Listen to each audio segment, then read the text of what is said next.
শেডের অনেকগুলো blog share করলেও আসল ব্লগটাই তো শেয়ার করা হয়নি। সেটা হচ্ছে এবারে আমরা কোথায় স্টে করেছিলাম। হ্যাঁ, আমরা স্টে করেছিলাম মহালক্ষ্মী মন্দিরের পাশে এমটিডিসি রিসর্টে। এটা একটা গভর্নমেন্ট প্রজেক্ট। তো তাদের নিজস্ব রেস্টুরেন্ট ছিল, নিম রেস্টুরেন্ট, যেখানে তুমি স্টের সাথে ব্রেকফাস্ট ইনক্লুডেড। তো আমাদের রুম ছিল 301, সেকেন্ড ফ্লোরে। তাই চলে আসলাম। করিডোর থেকে বাঁ হাতে পুরো দেখা যাচ্ছে মেন রোড, যেখান থেকে তুমি ইজিলি টোটো, ট্যাক্সি কোথাও যাওয়ার জন্য পেয়ে যাবে। আর মন্দিরের দূরত্ব একদম কাছে।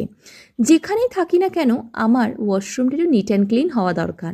এই রিসর্টে সেটা একটা অন্যতম গুরুত্বপূর্ণ অংশ। যেমন দেখো রুমগুলো স্পেসিয়াস, তেমনই neat and clean.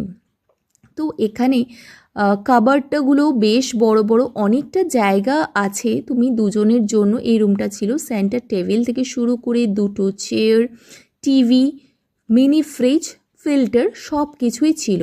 Even balcony থেকেও দেখো মেইন রোডটা পুরো প্রপার দেখা যাচ্ছে। তো আমি রিসর্টের ওয়েবসাইট থেকে শুরু করে সব কিছু দিয়ে দেবো। তোমরা যদি শিরডি আসো প্লিজ চেক আউট